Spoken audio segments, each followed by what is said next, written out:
Por favor, tengamos nuestras Biblias abiertas en la segunda carta de Simón Pedro.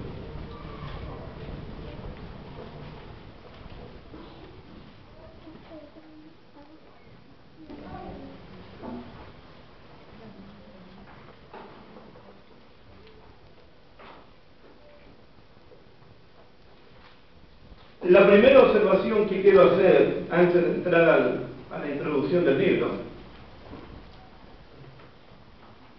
al leer otras cartas apostólicas, nunca leo Saulo, tiempo el nombre antiguo de Pablo, y Pablo, apóstol de Jesucristo.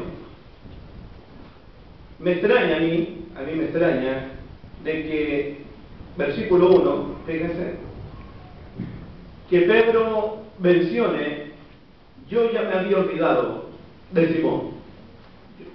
Yo me olvidé de él. Porque Simón nos recuerda el hombre antiguo. Simón nos recuerda al hombre viejo. Yo me olvidé totalmente en mi mente de Simón. Cuando se habla de los 12 apóstoles, yo pienso en Pedro. Jamás pienso en Simón. Porque Simón, cuando viene el nombre de Simón a mi mente, viene aquel hombre que se arrodilló en la barca y le dijo a Jesucristo: apártate de mí, Señor, que soy un hombre pecador. Ese es Simón que tengo en la mente ahora. Es el mismo Simón que violentamente, cruelmente, sacó un machete y le cortó la oreja a un soldado romano. El tipo violento, el tipo mal genio, atrevido. Simón es el que hace promesas a Cristo: te seguiré hasta la muerte. Aunque todos te nieguen, yo jamás te negaré. Ese es Simón. El que juró no haber conocido al Señor Jesucristo y maldijo el nombre de Cristo 3 veces. Es el Simón que se me viene a mí a la mente. El que fue usado por Dios cuando dijo: tú eres el Cristo, el Hijo del Dios viviente. Simón, no te lo reveló carne ni sangre, sino mi Padre que está en los cielos. Bienaventurado eres. Y a los 2 minutos Jesucristo le dijo: apártate de mí, Satanás, porque me eres estorbo. Simón, usado por Dios y usado por el diablo en 1 minuto. Así de vulnerable es Simón. Preguntón, es el apóstol que más pregunta a Jesucristo en los 3 años. ¿Cuántas veces perdonaré a mi hermano? ¿Por qué se secó la higuera? ¿Y este señor, qué pasa con él? ¿Y estos edificios? ¿Cuándo será tu señal y el fin del mundo? Simón siempre está haciendo preguntas. Es el más que pregunta de los 12 apóstoles. Entonces, he estado todo el día pensando: ¿por qué después de 30 años su última carta, es su último testamento, son sus últimas palabras? ¿Por qué digo que son sus últimas? Porque el capítulo 1, versículo 14, en el 1:14 dice: sabiendo que en breve debo abandonar el cuerpo, como nuestro Señor Jesucristo me lo ha declarado. En breve debo abandonar el cuerpo. Le queda poco tiempo, 1 semana, 2 semanas de vida le queda a Simón. Es su último testamento, es su última palabra. De hecho, él dice que es su segunda carta, en el capítulo 3, versículo 1. Amados, esta es la segunda carta que os escribo. Esa es la segunda carta, el segundo testamento, la segunda palabra de Simón Pedro. Y está a punto de morir. Y antes de morir, antes de partir a la presencia de Dios, el apóstol nos recuerda ¿Quién fue antes? El hombre antiguo, el hombre viejo, el violento, el que hace promesas y no cumple, el que negó a Cristo 3 veces, el que fue usado por Dios y fue usado por el diablo, el que le cortó la oreja a otro, el atrevido, Simón, el violento, Simón, el de más mal carácter, Simón. Pero también dice, versículo 1, Simón, Pedro. Es decir, que también nos habla del hombre nuevo. Simón representa al hombre antiguo, el hombre viejo, el que tal vez nadie pensó que iba a cambiar, nadie pensó que iba a ser humilde, nadie pensó que iba a ser prudente, nadie pensó que iba a ser manso, nadie pensó que iba a tener dominio propio, nadie pensó que Simón iba a ser transformado por el poder de Jesucristo. A propósito, nosotros con ese currículo, con esas características de Simón, ¿hubiésemos pensado en Simón como pastor de la iglesia de Cristo? ¿Sí o no? No. Y fue apóstol y fue anciano de la iglesia de Cristo. ¿Por qué? ¿Cómo un hombre que negó a Cristo 3 veces, que hace promesas y no cumple, que es usado por el diablo, que le cortó la oreja a otro, llega a ser un pastor, un anciano de la iglesia de Cristo? Yo creo que ninguna iglesia de Cristo de hoy hubiese visto a Simón como anciano de la iglesia de Cristo. Yo creo eso. Y nos equivocamos en eso. Nos equivocamos grandemente en eso. Porque andamos siempre buscando la perfección de los demás. Pero Jesús vio otra cosa en Simón. Y ahora se llama Simón Pedro.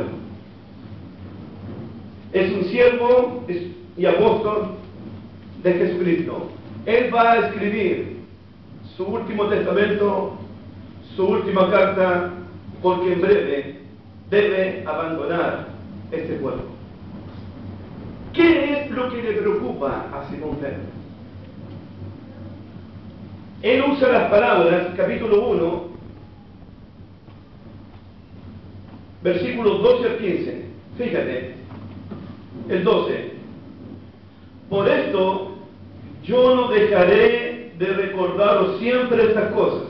Anota esa palabra, recordaros siempre estas cosas, aunque vosotros las sepáis. Versículo 15. También yo procuraré con diligencia que después de mi partida vosotros podáis en todo momento tener memoria de estas cosas. Fíjate, no dejaré de recordarles siempre estas cosas para que vosotros tengáis memoria de estas cosas. Capítulo 3, verso 2. Para que tengáis memoria de las palabras que antes han sido dichas por los santos profetas y del mandamiento del Señor y Salvador dado por vuestros apóstoles. 3 veces Simón usa la palabra para que tengáis memoria, para que recordéis en todo tiempo, para que recordéis aunque vosotros lo sepáis. 3 veces. A Simón le preocupa de que la iglesia, después que él parta, a Simón le preocupa, a Simón Pedro le preocupa que la iglesia olvide las enseñanzas de los profetas, las enseñanzas de los apóstoles y el mandamiento dado por nuestro Señor Jesucristo. A Simón le preocupa que la iglesia se olvide de estas cosas. Lo otro que le preocupa a Simón, capítulo 1, versículo 13, 1:13, pues tengo por justo, en tanto que estoy en este cuerpo, el despertaros con amonestación, el despertaros con amonestación. Y capítulo 3, versículo 1, anoten la palabra despertar, 3:1, amados, esta es la segunda carta que os escribo, y en ambas, despierto, con exhortación vuestro limpio entendimiento. Segunda cosa, a Simón Pedro le preocupa que la iglesia se quede dormida. Él sabe lo que es quedarse dormido frente a las pruebas y frente a las tentaciones. Simón, ¿no has podido velar una hora? ¿Se acuerdan de eso? A Simón le preocupa que la iglesia olvide y que la iglesia se duerma. Son dos cosas que a él le preocupan. No te duermas y no te olvides. ¿Dormirme para qué? ¿Olvidarme de qué? Capítulo 3, verso 12. 3:12. Esperando, fíjate, esperando, no durmiendo, esperando y apresurándonos para la venida del día de Dios. A Simón le preocupa que la iglesia se olvide de la venida del día de Dios. Y hago una pregunta inmediatamente, solamente usted me levanta la mano, no me diga nada más. ¿Cuántos en el día de hoy pensaron profundamente en la venida del día de Dios? Yo sé. Nos olvidamos de la venida del día de Dios. Y Pedro lo sabe. A Pedro también le preocupa, capítulo 2, no te duermas, no te olvides, capítulo 2, verso 1, pero hubo también falsos profetas entre el pueblo, como habrá entre vosotros falsos maestros. A Pedro le preocupa la presencia de los falsos maestros, de los falsos profetas que vienen como lobo a destruir y a no perdonar al rebaño de Dios. Si te duermes, si te olvidas, ahí están los falsos maestros para destruir el cuerpo de Cristo. A Pedro le preocupa eso. Lo otro que le preocupa a Pedro es el crecimiento espiritual de la iglesia, su desarrollo espiritual.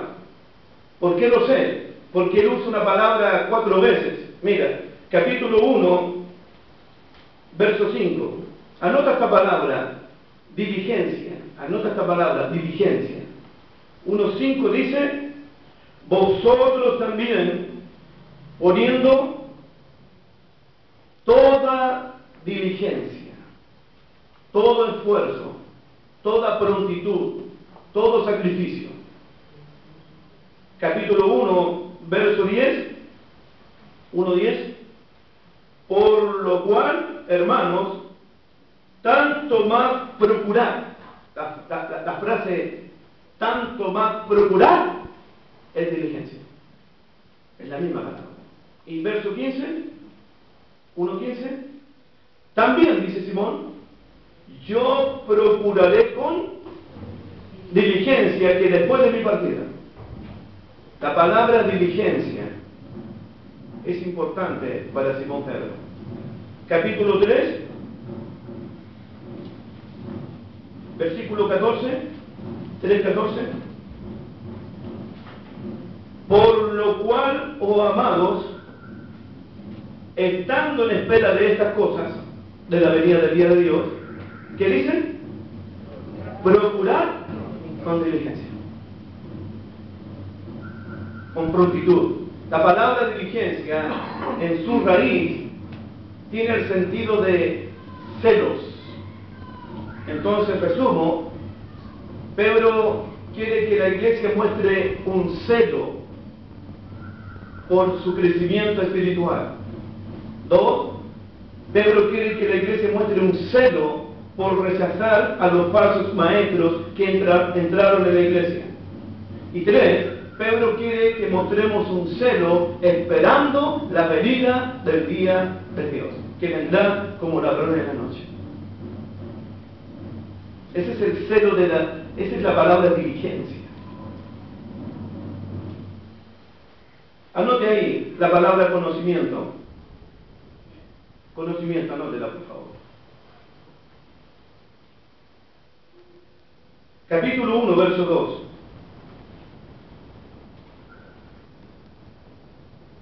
gracias y paz os sean multiplicadas. ¿Dónde? En el conocimiento de Dios y de nuestro Señor Jesús. Versículo 3. Como todas las cosas que pertenecen a la vida y a la piedad, nos han sido dadas por su divino poder, mediante el conocimiento de aquel que nos llamó por su gloria y excelencia. Versículo 5. Vosotros también, poniendo toda diligencia por esto mismo, añadir a vuestra fe virtud, y a la virtud conocimiento. Versículo 8. Porque si estas cosas están en vosotros y abundan, no os dejarán estar ociosos ni sin frutos en cuanto al conocimiento de nuestro Señor Jesucristo. Capítulo 2, versículo 20.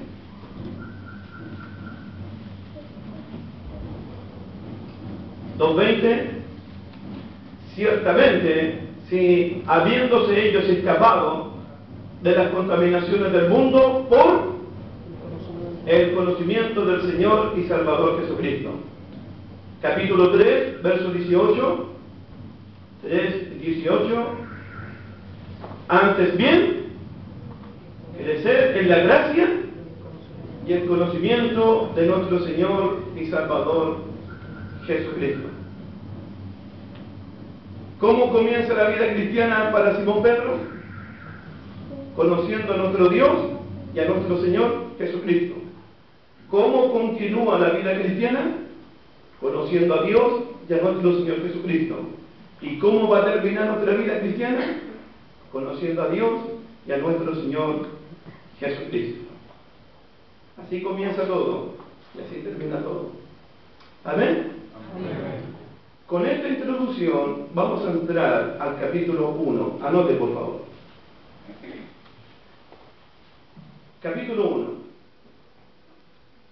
Voy a hacerle el bosquejo primero del capítulo 1. Usted después hace su propia prédica, hace su propio estudio, hace su propia clase. Capítulo 1, versículos 3 y 4. 3 y 4, anote el título: lo que Dios nos ha dado. Lo que Dios nos ha dado. Versículos 3 y 4. Versículos 5 al 8. Lo que nosotros debemos hacer con lo que Dios nos ha dado. Ese es del 5 al 8. Versículos 9 al 11. Las consecuencias eternas de hacer o no hacer, o de ocupar o no ocupar lo que Dios nos ha dado. Hay consecuencias eternas en ocupar o no ocupar lo que Dios nos ha dado a nosotros. Versículos 12 al 15, el cuidado pastoral de Simón Pedro. El cuidado pastoral de Simón Pedro. Versículos 16 al 18, el testimonio apostólico de Simón Pedro. Su testimonio apostólico de haber visto con sus propios ojos a su majestad cuando estaba en el Monte Santo. Y versículos 19 al 21, el testimonio de las Escrituras inspiradas por el Espíritu Santo de Dios.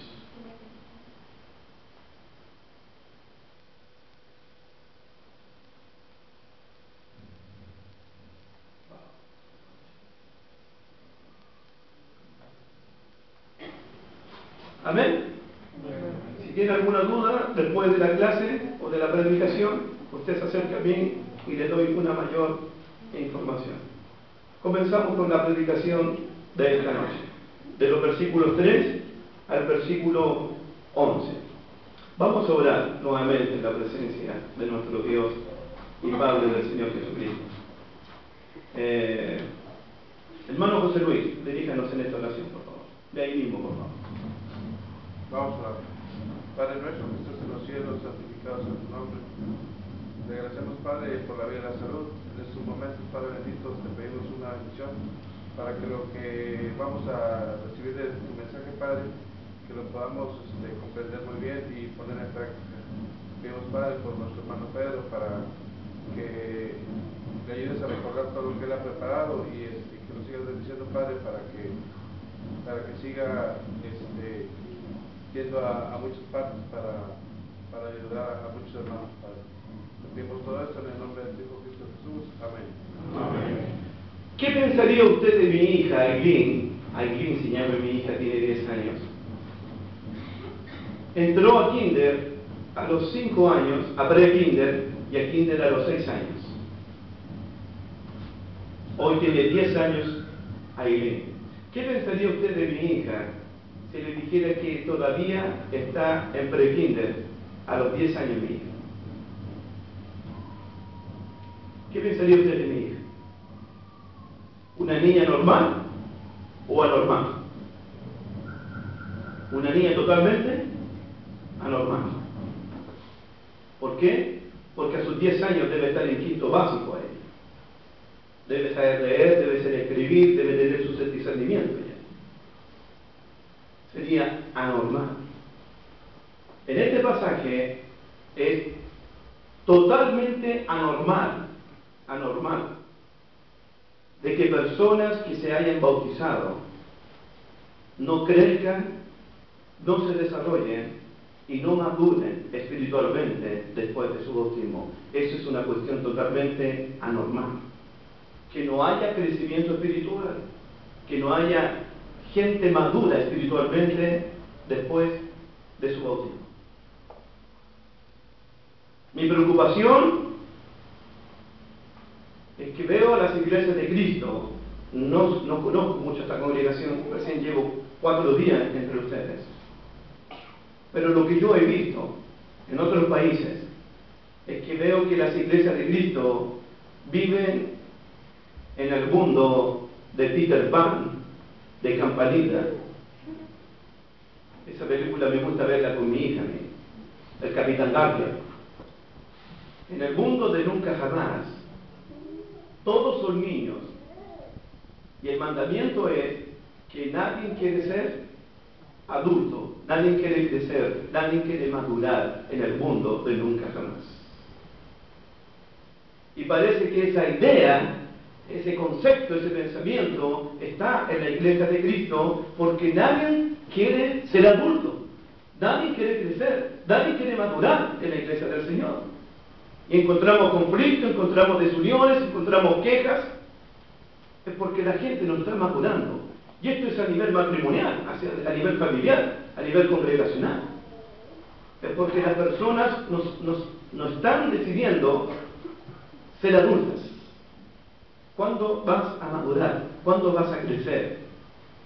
¿Cuándo vamos a desarrollarnos espiritualmente en la vida cristiana? Y según el versículo 3 y 4, no tenemos ningún pretexto, no tenemos ninguna excusa para no ser adultos, para no ser maduros espiritualmente en Cristo Jesús. ¿Por qué?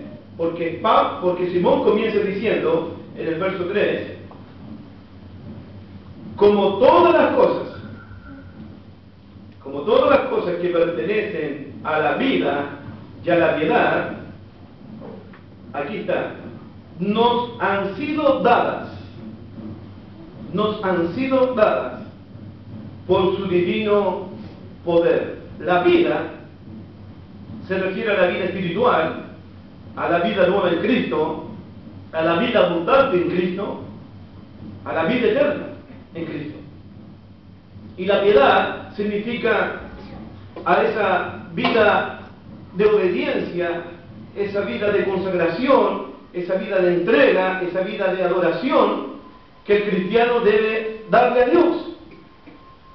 Para las dos cosas, para la vida espiritual y para la vida piadosa, Dios nos ha dado, dice el versículo, nos han sido dadas por su divino poder. Dios nos ha dado todas las cosas para nuestro crecimiento espiritual, para que maduremos espiritualmente, para que le obedezcamos a Él, para que le adoremos a Él, para que lo glorifiquemos a Él. Dios nos ha dado, por su divino poder, todo para la vida y para la piedad. No hay nada que Dios se haya reservado, no hay nada que Dios se haya guardado. Dios nos entregó todo lo necesario para ser una iglesia espiritual, madura, una iglesia en desarrollo, una iglesia en crecimiento, una iglesia que pueda señalar esa vida nueva, esa vida piadosa que Dios nos ha dado a nosotros. Como todas las cosas que pertenecen a la vida y a la piedad, nos han sido dadas por su divino poder, mediante el conocimiento de aquel que nos llamó. Fíjate el llamado que tú recibiste y el llamado que yo recibí. Nos llamó por su gloria y excelencia. Recibimos un llamamiento glorioso, recibimos un llamamiento excelente nosotros. ¿Quién nos llamó para su gloria? Nos llamó para su excelencia, nos llamó para que lo glorifiquemos a Él, mediante el conocimiento de aquel, mediante Cristo. Pablo le dijo a los corintios: a vosotros no les falta ningún don. Vosotros estáis completos en Él. Vosotros estáis enriquecidos en Él. Pablo le dijo a los efesios que estamos bendecidos con toda bendición espiritual en los lugares celestiales en Cristo. Entonces, a través de Cristo, estamos enriquecidos. No nos puede faltar ningún don si estamos en Cristo. No nos puede faltar ninguna bendición espiritual si estamos en Cristo. Vosotros estáis enriquecidos en Él. Vosotros estáis completos en Él. De modo que no falta ningún don. A la iglesia de Esmirna: conozco tu pobreza, pero eres rico. Conozco tu pobreza, pero eres rico. Las riquezas espirituales que Dios nos ha dado a nosotros, para nuestro beneficio, para nuestro crecimiento. En el Nuevo Testamento, ¿cuál es la iglesia más pobre de todas las iglesias? Pobreza física, pobreza material. ¿Cuál es? Las iglesias de Macedonia. Su profunda pobreza, su gran prueba de tribulación, materialmente, físicamente, eran extremadamente pobres esa iglesia de Cristo. Pero abundaban en riquezas de generosidad, la abundancia de su gozo. Abundaban en gozo, abundaban en paz, abundaban en generosidad, abundaban en misericordia, abundaban con los frutos del Espíritu. Materialmente no tenían nada, espiritualmente lo tenían todo con Cristo Jesús. Se habían enriquecido en Cristo Jesús. Y esto es lo que está pasando aquí. Como todas las cosas que pertenecen a la vida y a la piedad, nos han sido dadas por su divino poder mediante el conocimiento de aquel que nos llamó por su gloria y excelencia. Versículo 4. Por medio de su gloria y excelencia, por medio de las cuales, nuevamente, nos ha dado, nuevamente Dios, nos ha dado preciosas y grandísimas promesas. Nos ha dado todo para la vida y la piedad, y ahora nos ha dado preciosas y grandísimas promesas. No hay promesa en la Biblia que Dios no te haya dado. No hay promesa en la Biblia que sea preciosa y grandísima que Dios no le haya dado a su pueblo. Dios te ha dado a ti preciosas y grandísimas promesas. Dios nos ha dado a nosotros todas las cosas para la vida y para la piedad. No tengo pretexto, no tengo excusa para no crecer y madurar espiritualmente en la iglesia del Señor. No hay excusa, hermano. Y Simón lo está diciendo. Simón, que no tenía nada al principio y que ahora como Pedro lo tiene todo en Cristo Jesús. Simón lo está diciendo. Simón experimentó esa gracia de Dios en su propia vida. Entonces, los versículos 3 y 4, Dios nos ha dado todo para nuestro crecimiento y desarrollo y madurez espiritual. Todo nos ha dado. Además, dice el versículo 4, por medio de las cuales nos ha dado preciosas y grandísimas promesas, para que por ellas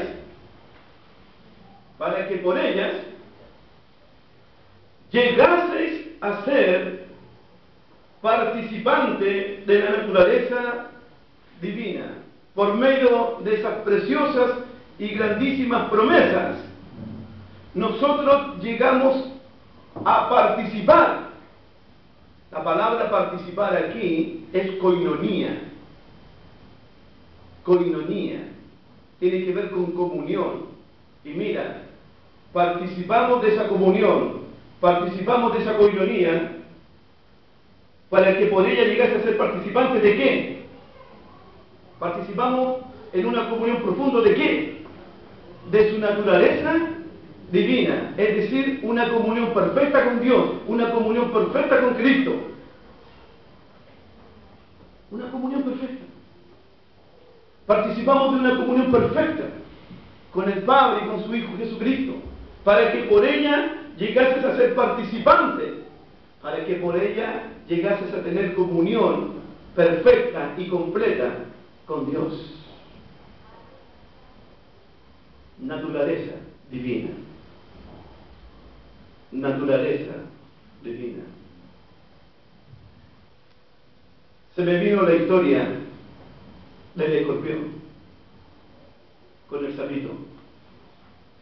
¿Se sabe la historia del escorpión y el sapito? Se la cuento siempre a mis hijos yo. El escorpión quería atravesar el río, pero no sabía nadar y se ahogaba. Y le dijo a Sapito: Sapito, ¿me puedes atravesar de este lugar a la orilla de allá? Por favor. El Sapito le dijo: ¿estás más loco? Tú vas a pincharme, tú vas a clavarme, tú vas a matarme porque eres un escorpión. No te puedo subirte y trasladarte para allá. El escorpión le dijo: estás equivocado. Porque si yo me subo encima de ti y te pincho, te vas a morir y te vas a hundir. Y si te hundes tú, me hundo yo también. El sapito no vino a mí. Me convenciste. Eso fue Pedro. Se subió. A la mitad del río, el sapito sintió un pinchazo. ¿Por qué lo hiciste? Y el escorpión le dijo: esa es mi naturaleza. Así soy yo. No puedo evitar pinchar a las personas. ¿Cuántos cristianos piensan así hoy día? Son de mal genio, mienten, engañan, son arrebatados, gritan y le dicen a la esposa, le dicen a los hijos, o le dicen a los hermanos: bueno, ¿cómo le dicen? Así soy yo, esa es mi naturaleza. Así me criaron, así nací yo. Tenéis que amarme como soy. Mentira. Simón Pedro pudo haber dicho eso. Que le cortó la oreja a uno, que dijo promesas que no cumplió, que negó el nombre de Cristo. Claro, Pedro tenía una naturaleza pecaminosa, una naturaleza carnal. Pero aquí, Dios nos hizo participar de una nueva naturaleza divina en el bautismo. Por eso en el bautismo participamos, nos unimos a la muerte, sepultura y resurrección de Cristo y resucitamos como una nueva criatura. Por eso el cristiano es un hombre espiritual, la mujer es una mujer espiritual. Tenemos la mente de Cristo, tenemos el sentir de Cristo, el corazón de Cristo, tenemos comunión con Cristo. porque nos unimos a su muerte. Pero no podemos seguir pensando como el escorpión. Acéptame como soy. Acepta mis garabatos, mis groserías, mi mal genio, mis arrebatos, mis palabras ásperas. Sí, eso era del viejo hombre. Pero si sigues así, tienes que nacer de nuevo. Necesitas entonces la nueva naturaleza divina de Dios. Mira lo que dice el versículo 4, veámoslo de nuevo. Por medio de las cuales nos ha dado preciosas y grandísimas promesas, para que por ellas llegases a participar, para llegar a ser participante, somos participantes de la naturaleza divina. Dios compartió su naturaleza con nosotros. Dios compartió de su naturaleza con nosotros para tener comunión con Él, para poder entrar en el reino de los cielos, porque el que no nace del agua del Espíritu no puede entrar en el reino de Dios. Pero para tener comunión con Él. La palabra naturaleza, en Efesios, Pablo la usa como plenitud. Cuando dice en Efesios que la iglesia tiene la plenitud de Dios. Aquí Pedro está diciendo que la iglesia tiene la plenitud de Dios al decir que hemos participado de la naturaleza divina, la plenitud de Dios. Eso me trae a mi mente la imagen de una fuente en la plaza principal. Hay una fuente en el Paseo Santa Lucía, ahí fuimos, Paseo Santa Lucía, habían fuentes y el agua salía y rebosaba el agua, rebosaba. La palabra naturaleza, la palabra plenitud es esa, cuando el agua rebosa de la fuente, rebosa y se sale por los costados. Eso significa que el cristiano hoy día debemos estar rebosando de la plenitud de Dios, de la naturaleza de Dios, del Espíritu de Dios. Es decir, que debemos estar rebosando de los frutos espirituales de Dios. ¿Por qué? Porque Él nos hizo participar de su naturaleza divina. Nos ha dado preciosas y grandísimas promesas, nos ha dado todo para la vida y de la piedad, para servirle, para obedecerle, para glorificarle a Él, para crecer espiritualmente. Él nos ha dado todo para nuestra vida espiritual, para la vida nueva, para la vida abundante, para la vida de gozo, de paz, de paciencia. Dios nos ha dado todo eso.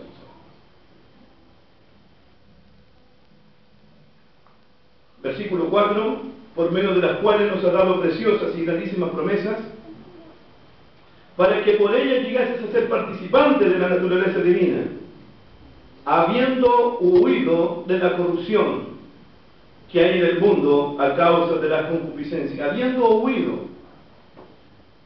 Nadie puede escapar, nadie puede huir de las contaminaciones del mundo, de la maldad del mundo, del engaño del mundo, si no participa, si no recibe la naturaleza divina de Dios. Cuando uno recibe o participa de la nueva naturaleza divina de Dios en el bautismo y nace una nueva criatura, recién ahí escapa de las contaminaciones que hay en el mundo, de la corrupción que hay en el mundo. Recién ahí. Nadie puede escapar de las contaminaciones del mundo o de la corrupción que hay en el mundo sin el nuevo nacimiento, sin haber participado de la naturaleza divina de Dios. Nadie puede hacerlo. Por más que lo intente, no puede hacerlo. Versículos 3 y 4, lo que Dios nos ha dado. Piensen esta noche. Todo lo que Dios nos ha dado para la vida, para la piedad. Piense en todo lo que Dios nos ha dado para que seamos maduros espiritualmente, para que seamos piadosos, para que seamos luz del mundo, para que seamos santos como Él es santo, para que seamos obedientes. para que seamos humildes. Todo lo que Dios nos ha dado para que podamos glorificarle. Amén. ¿Qué me corresponde a mí entonces? ¿Qué le corresponde a usted ahora?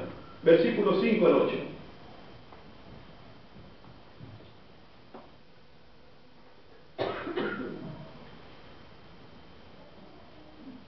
Vosotros también. Fíjate, el también. Dios nos entregó todo. Fíjate, Dios nos entregó todo. Vosotros también, entreguen todo. Denlo todo. Esfuércense por todo. Vosotros también, poniendo toda diligencia. La palabra diligencia tiene que ver con prontitud. Tiene que ver con un celo. Tiene que ver con una urgencia. No importante, sino con algo urgente. Debo ver mi crecimiento espiritual como urgente. Debo tener celo por mi crecimiento espiritual, por desarrollar espiritualmente. No puedo quedarme en kinder, no puedo quedarme en pre-kinder. Tengo que seguir pasando. Tengo que seguir creciendo, tengo que seguir avanzando, tengo que seguir madurando. Pero para eso tengo que poner toda diligencia, todo esfuerzo mío, toda entrega mía, todo sacrificio mío. Tiene que ver con una vida de entrega, una vida de disciplina, una vida de esfuerzo en esto. Porque dice toda diligencia. Vosotros también, poniendo toda diligencia, por esto mismo, añadid a vuestra fe virtud, a la virtud conocimiento. A vuestra fe. Nuestra fe. ¿Qué clase de fe tenemos nosotros realmente? Mira el versículo 1 para que te sorprendas. ¿Qué dice el versículo 1? Simón Pedro, siervo y apóstol de Jesucristo, a los que habéis alcanzado por la justicia de nuestro Dios y Salvador Jesucristo, mira, una fe igualmente preciosa, es decir que usted y yo tenemos la misma fe que tuvo Simón Pedro. No hay excusa. No es un problema de fe. Porque fe hay en su corazón. Fe hay en mi corazón. Tiene que ver con una actitud, entonces, con una diligencia, con una entrega, con un sacrificio. Su fe es la misma que tuvo Simón Pedro. Yo no puedo decir, es que Simón Pedro. No, Simón Pedro está diciendo en esta noche, mi fe es tan preciosa y es la misma que la de ustedes.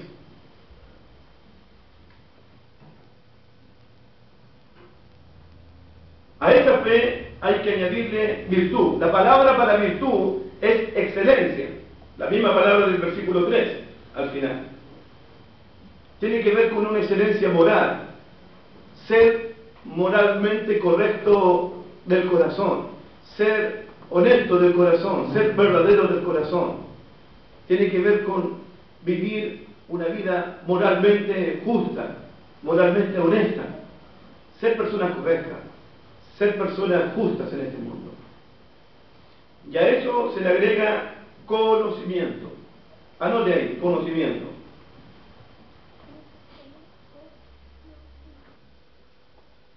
No lo busque. En Primera de Pedro, cuando Pedro dice, vosotros maridos, no me ha hecho una clase de matrimonio todavía.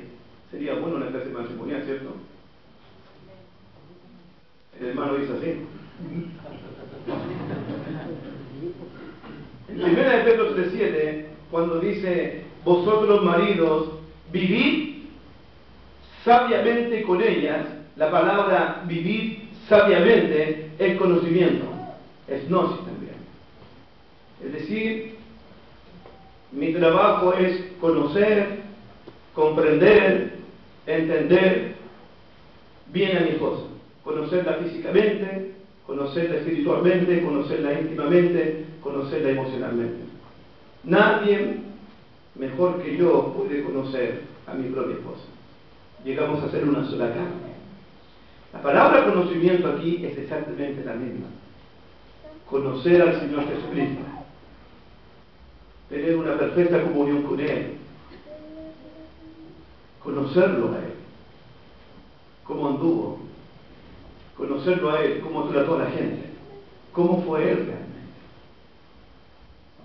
Mi trabajo es, día a día, conocer al Señor Jesucristo, conocer a Dios, porque esta es la vida eterna, que te conozcan a ti, al único Dios verdadero, y a Jesucristo tu Hijo, a quien has enviado. Esta es la palabra conocimiento. Versículo 6. Al conocimiento, dominio propio. Dominio propio. La capacidad que nos da el Espíritu Santo, la capacidad que nos da la nueva naturaleza divina de controlar el genio, de controlar el temperamento, de controlar la ira, controlar las malas palabras. Pregunto en esta noche, ¿cuántas ofensas, cuántos insultos pudiésemos haber evitado darle a una esposa, a un marido, a un hijo, a un hermano, si tan solo hubiésemos tenido dominio propio, control de nuestra lengua? ¿Cuántos arrebatos podríamos haber evitado? ¿Cuántas iras podríamos haber controlado si tan solo tuviésemos dominio propio? ¿Y por qué no decirlo? ¿Cuántas fornicaciones, cuántos adulterios pueden haberse evitado si tan solo se hubiese tenido control de las pasiones, si hubiesen tenido sujetas las pasiones, y si hubiésemos tenido control de nuestras propias pasiones? Dominio propio.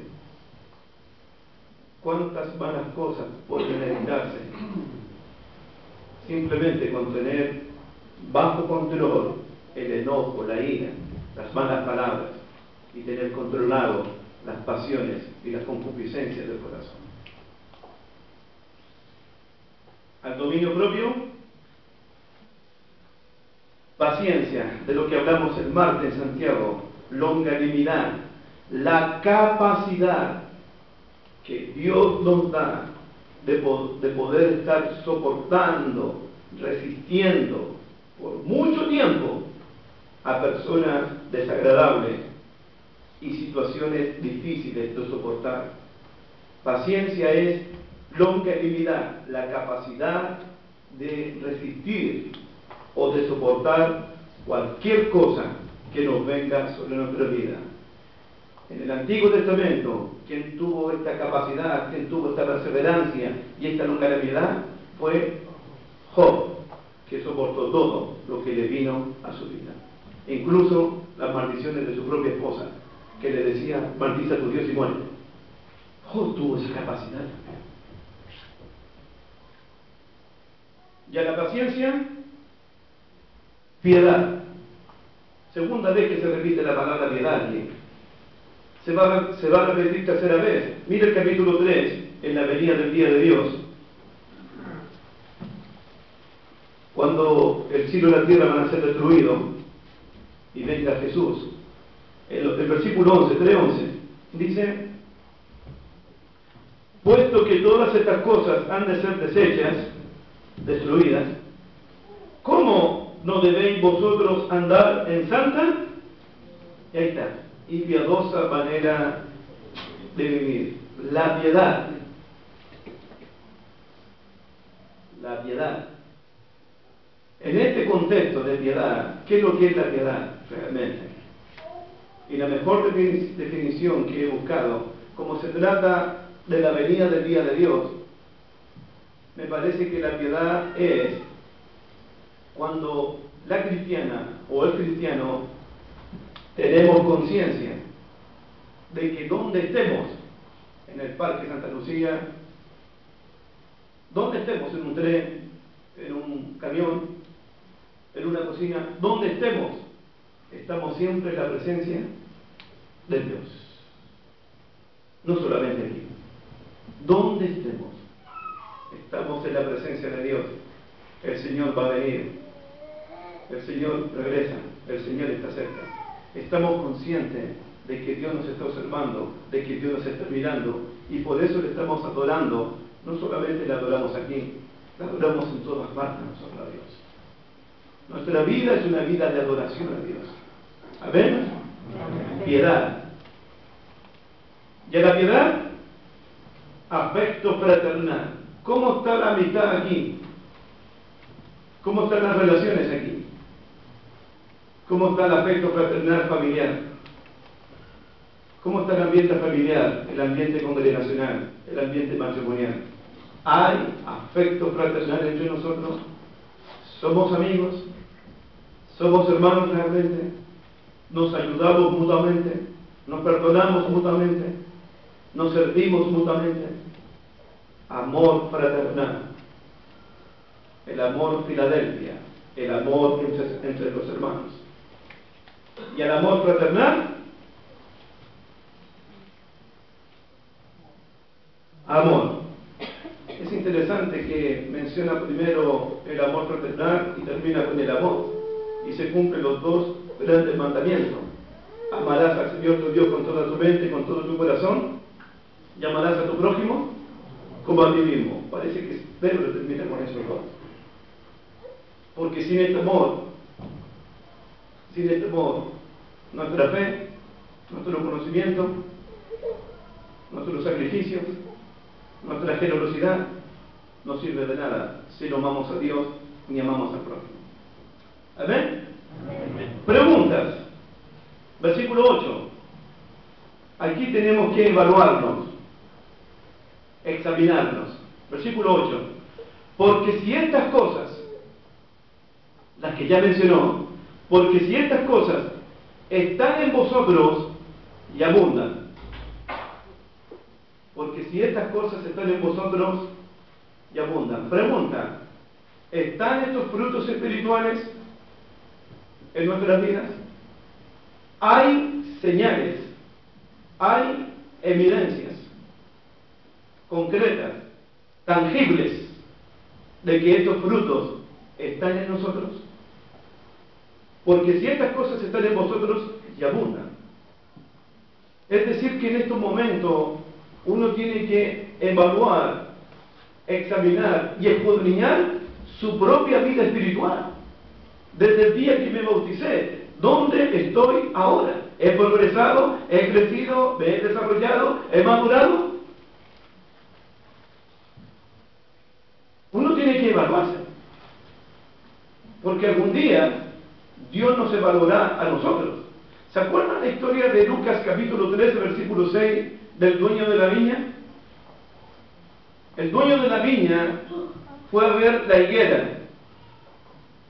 Y cuando la vio, no encontró ningún fruto. Y le dijo al viñador, he venido 3 años a ver esta higuera.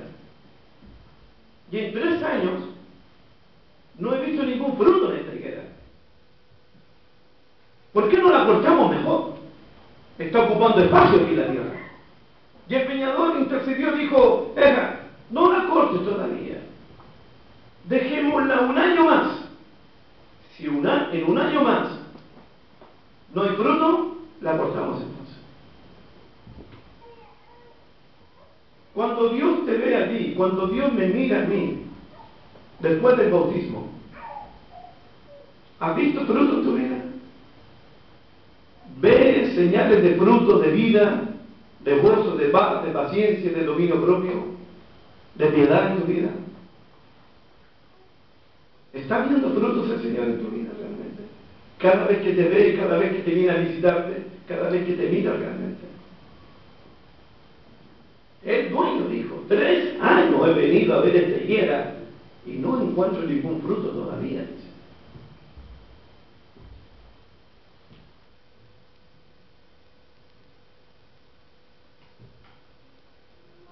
Versículo 8. Porque si estas cosas están en vosotros y abundan, no os dejarán estar ociosos, ni sin fruto, en cuanto al conocimiento de nuestro Señor Jesucristo, no dejarán estar ociosos. No puede haber ociosidad o pereza cristiana en la iglesia del Señor. Si estos frutos espirituales están en nosotros, si tenemos una buena relación con Jesucristo, no podemos estar ociosos en la iglesia del Señor, ni sin frutos en la iglesia del Señor. Si hemos nacido de nuevo, si Él nos ha dado preciosas y grandísimas promesas, si Él nos ha dado que participemos de su naturaleza divina, no podemos estar ociosos y sin fruto en cuanto al conocimiento de Jesucristo. Si hay alguna ociosidad cristiana, pereza cristiana, negligencia cristiana o falta de fruto cristiano, hay un nuevo nacimiento anormal en esa persona. Anormal está esa persona. No es normal ese crecimiento, ese desarrollo espiritual. No es normal. Algo pasó con él realmente.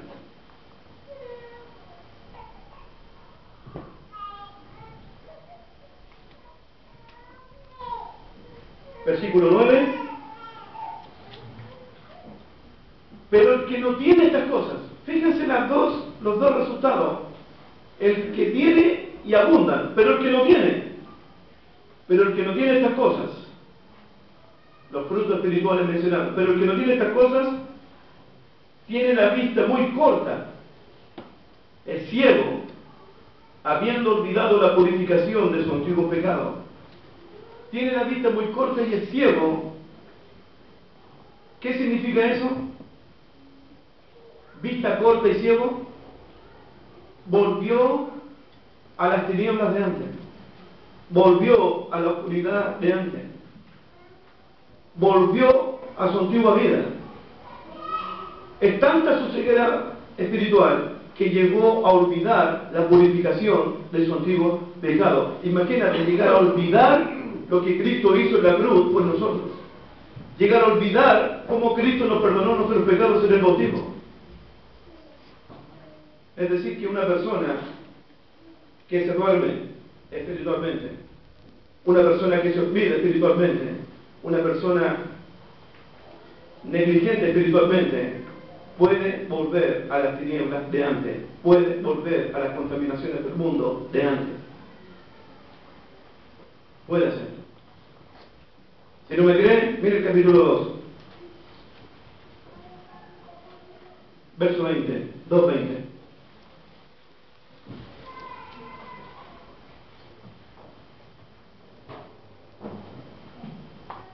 Dice Simón: ciertamente, si habiéndose ellos escapado de las contaminaciones del mundo por el conocimiento del Señor y Salvador Jesucristo, escaparon de las contaminaciones del mundo, ¿qué pasó con ellos? Enredándose otra vez en las contaminaciones del mundo, son vencidos. Su posterior estado viene a ser peor que el primero. Su posterior estado viene a ser peor que el primero. Habían escapado de las contaminaciones del mundo, pero volvieron a enredarse. Su posterior estado viene a ser peor que el primero. Pero el que no tiene estas cosas, tiene la vista muy corta y es ciego, habiendo olvidado la purificación de sus antiguos pecados. Simón está preocupado. Si te duermes, vas a volver a la oscuridad. Si te descuidas, vas a volver a la oscuridad. Pero el que tiene estas cosas, versos, pero el que no tiene estas cosas. El que tiene, pero el que no tiene. Volvamos al capítulo 1.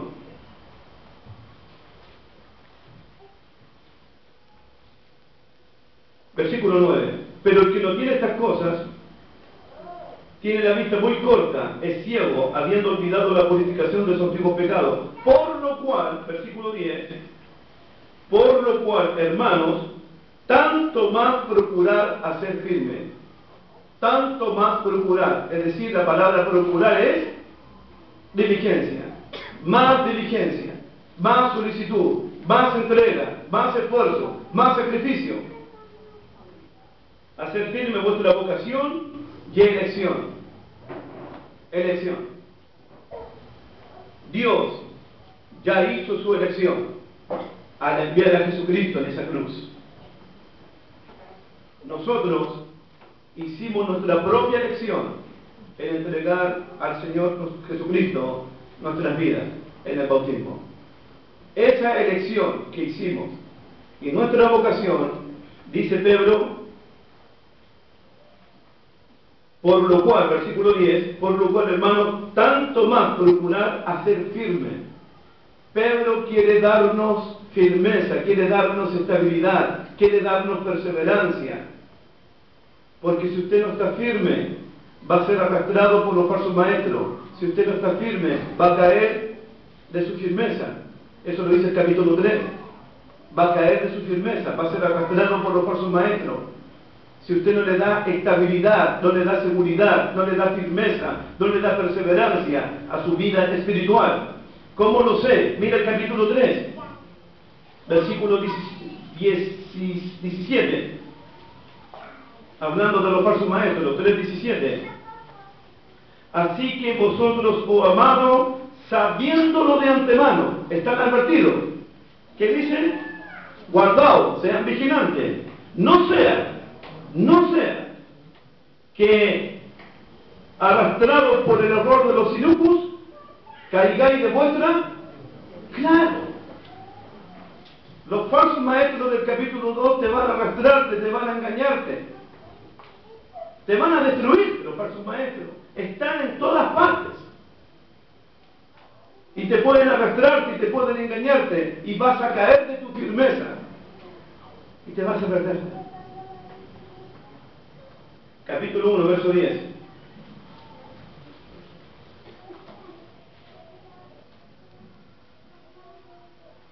Por lo cual, hermano, tanto más procurad hacer firme vuestra vocación y elección, porque haciendo estas cosas no caeréis jamás.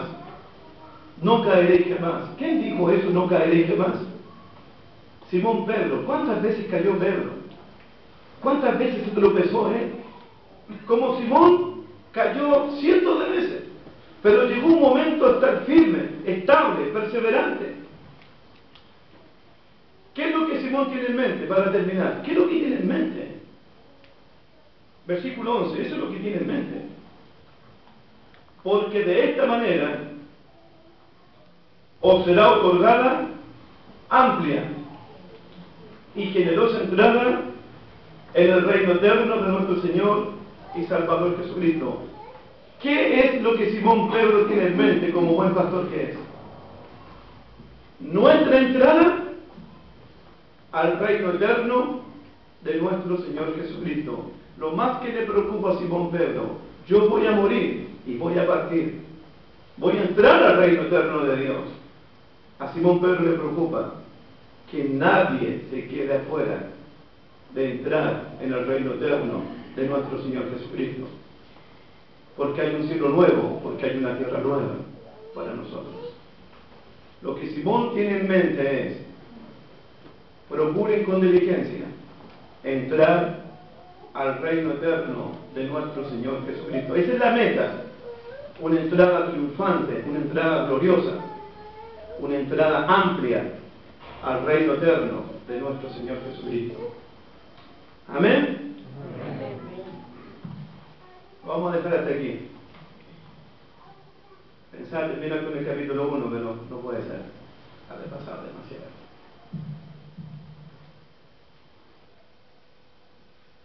A veces pienso en Iván Zamorano, el chileno, el pichicho, el goleador. Llegó a ser número 1. ¿Pero por qué llegó a ser número 1? Los entrenamientos duraban hasta las 5 de la tarde. En Chile se quedaba hasta las 10 de la noche entrenando. El mejor cabezador que ha tenido el fútbol chileno. Él entrenaba 5 horas con pura cabeza. ¡Pum! ¡Pum! ¡Pum! Y fue goleador de puros cabezazos en el Real Madrid. Él invirtió tiempo fue disciplinado, Él fue ordenado. Se levantaba primero que todos y se iba después de todos. Y llegó a ser el número 1. Ese es un ejemplo de un jugador de mi país. Yo veo aquí en esta primera carta, en esta segunda carta, veo para mi crecimiento espiritual, yo tengo que invertir tiempo en mi vida espiritual. Y eso significa abstenerme de muchas cosas que me gustan. Yo necesito invertir tiempo en las escrituras, pasar tiempo en oración, en la presencia de Dios. Necesito pasar tiempo para mi crecimiento espiritual, para tener una buena relación con Jesucristo, para mantenerme firme, para perseverar. Y esto requiere disciplina, requiere tiempo, requiere pasar horas en la presencia del Señor. Los resultados se ven después. Pero yo te digo que vale la pena ahorrar, invertir tiempo en nuestra propia vida espiritual. La gente está ahorrando para muchas cosas y invierte tiempo para muchas cosas. En este pasaje Pedro dice: invierte todo tu tiempo en tu propia vida espiritual, en tu propio crecimiento espiritual, para que estés firme, para que puedas perseverar, para que puedas crecer espiritualmente, para que puedas madurar espiritualmente. Pasa tiempo con el Señor, pasa tiempo en la presencia de Dios. ¿Amén? Amén. Continuamos mañana, si Dios así lo quiere, de los versículos 12 al 15 y del 16 al 21. Que Dios me lo bendiga grandemente.